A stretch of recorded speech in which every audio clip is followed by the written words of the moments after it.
August 11th, Monday Night Raw was quite the show, and honestly, I can't wait to discuss it. Hey guys, welcome back to the channel. It's your boy Josh, the commentator, and in today's video, you know what it means, you know what it says. Monday Night Raw was full of, actually, a lot of beautiful things, to be honest. I was about to make a rude comment towards the show, but really it wasn't a bad show. I actually enjoyed watching it. But before we get into that, make sure you guys smash that like button, you subscribe to the channel if you are new, and you comment down below what was your favorite match, favorite segment, favorite promo in August 11th, Monday Night Raw 2025. And without further interruptions, let's get into this banger. Let's go. CM Punk started off the show talking about his journey back to WWE, basically saying 12 years later, and he won the World Heavyweight Championship just to lose it to Seth Rollins. He's very upset about it.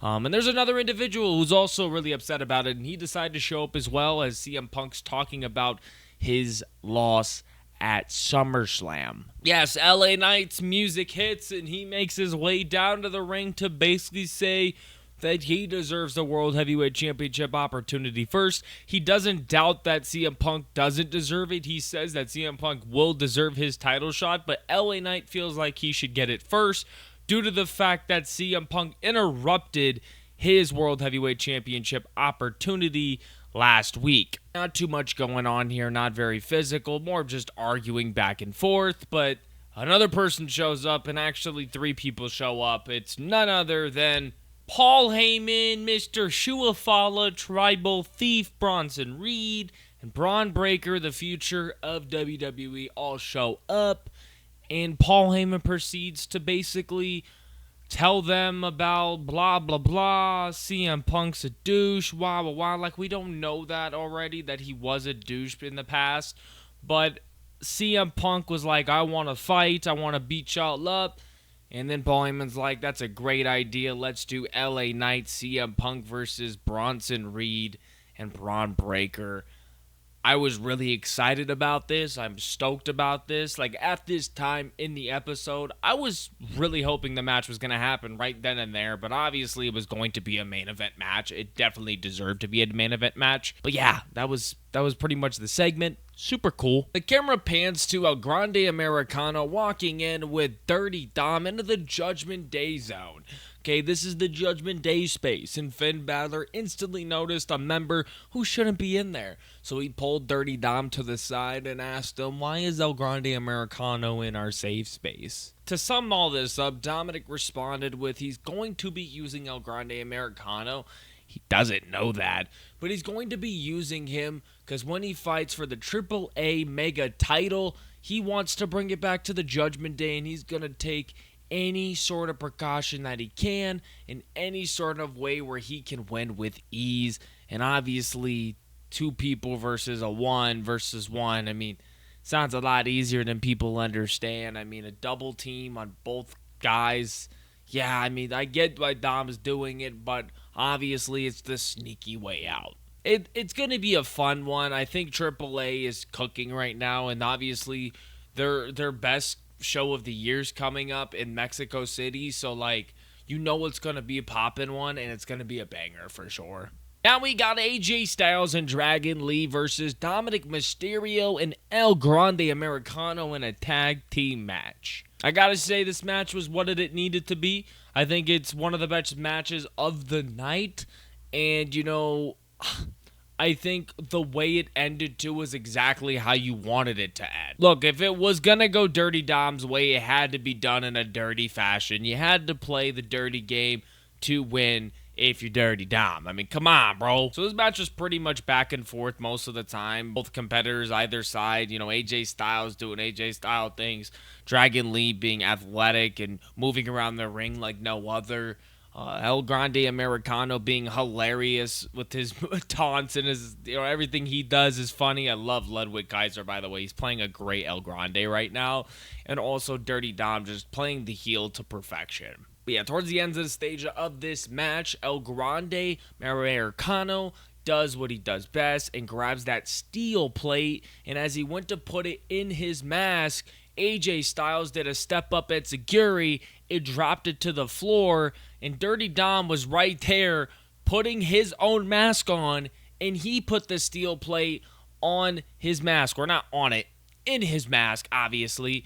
And I knew it was the end after that. Right after El Grande got enseguried, he got rolled up by AJ Styles, and AJ got a 2 count, got pushed up all the way into El Grande's corner, and guess who was waiting for him with a headbutt? It was Dirty Dom, and he hit him with the steel plate. Referee had no idea what was going on, and El Grande Americano with the 3 count. Dirty Dom and Americano win this match, and I'm honestly rating this a solid 7 out of 10. It's exactly what it needed to be, and I was happy with it. Like, I genuinely enjoyed the match all the way through. I wish I saw a little bit more from Dragon Lee, because I really like Dragon Lee. I think he's very underrated in this business. A lot of people are, but I think Dragon Lee is very underrated. But we will see more of Dragon Lee in the future. I know that for sure.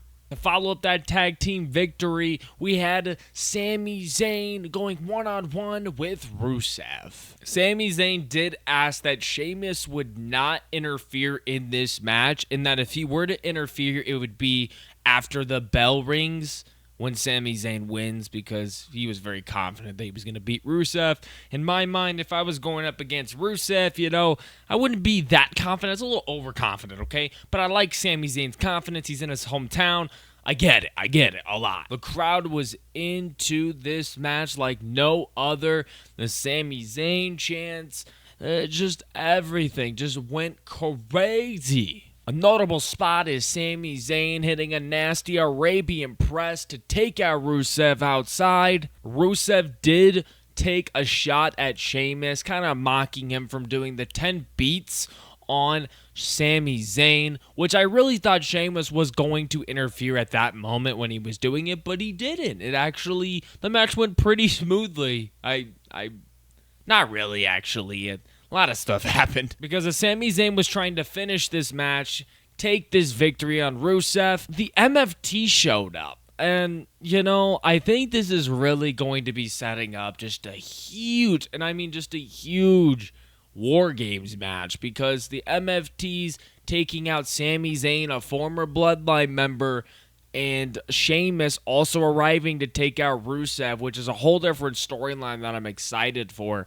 But, just overall chaos right there at the end. The MFTs assaulting, a boot by a Tala Tonga to Sami Zayn, just taking him out, his jaw's all messed up. And then you got Rusev and Sheamus fighting all the way to the crowd. Just nuts and chaos. I was a fan of it. If I had to rate this match, though, it wasn't too bad. It wasn't too great. It was a 6 out of 10. I think that's a solid rating. So the camera pans to Adam Pearce escorting the MFTs out of the building due to what they did to Sami Zayn. And then the New Day and Grayson Waller show up, and they're pissed off because Penta's such a madman, blah, blah, blah, for destroying their hat or whatever they want to call it. Who cares? But Adam Pearce said, hey, okay, you want to talk smack? Well, you can have a match against Penta next week, Xavier Woods. So then Penta will be going one-on-one with Xavier Woods. That's going to be a fun one.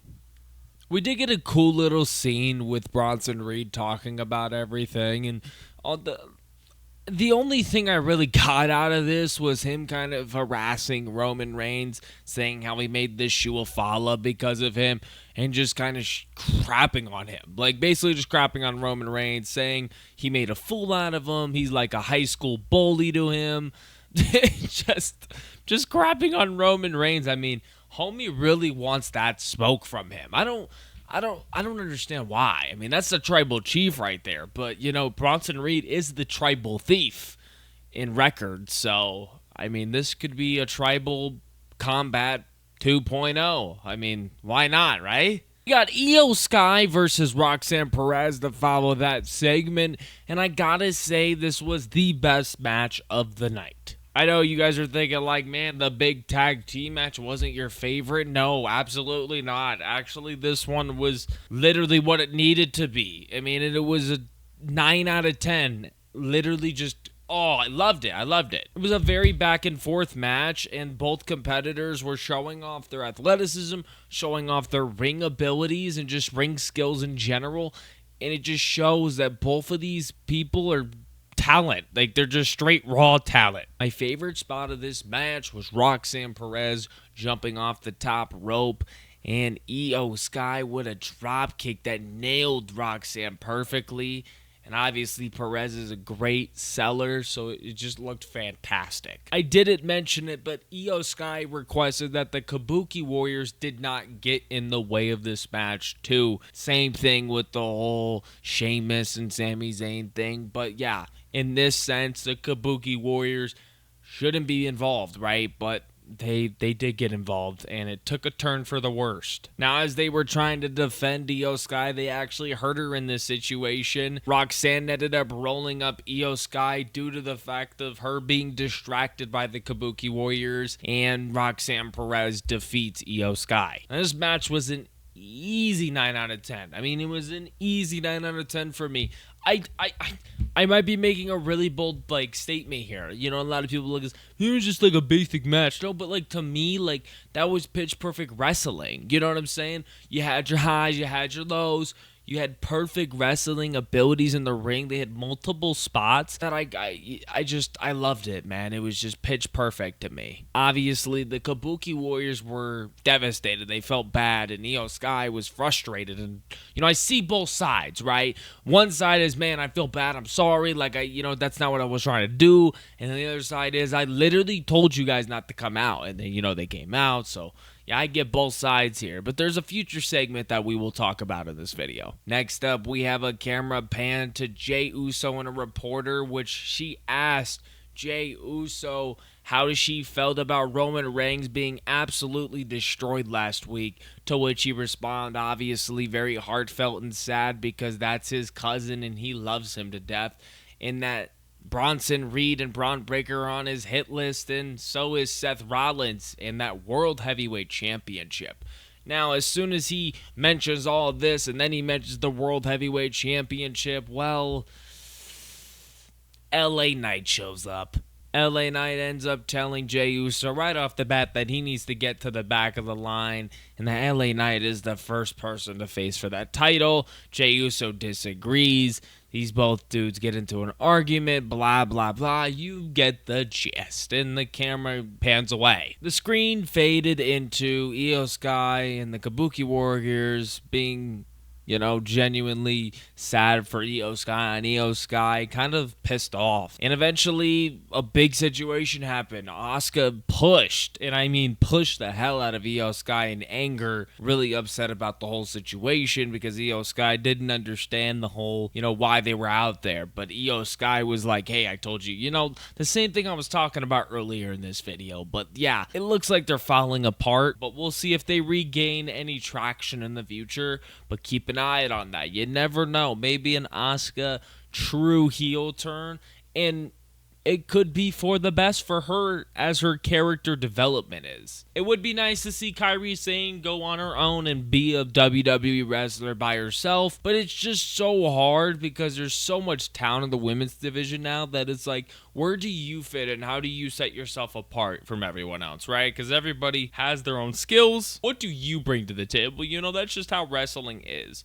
But I do think Kairi Sane trying to go on a singles run would be kind of nice. And an Io Sky and Asuka one-on-one match that could dredge you all the way to WrestleMania would be nice as well. Maxine Dupree has her opportunity at the Intercontinental title against Becky Lynch, and this match was another fun, quick match that I enjoyed. I wouldn't say it was that quick. I mean, I don't even know why I said it was quick. It was actually quite a decent, long match, probably about a 10-15 minute match, but it wasn't too bad. Obviously, we knew that Becky Lynch was going to be the aggressor in this match, going to be taking over this match most of the time, but I will say Maxine Dupree did have some life there at the end. Becky, this whole match, was saying that Maxine Dupree needs to get the hell out of her ring and that she didn't deserve to be here, which didn't make sense because Becky Lynch was the one who called her out, and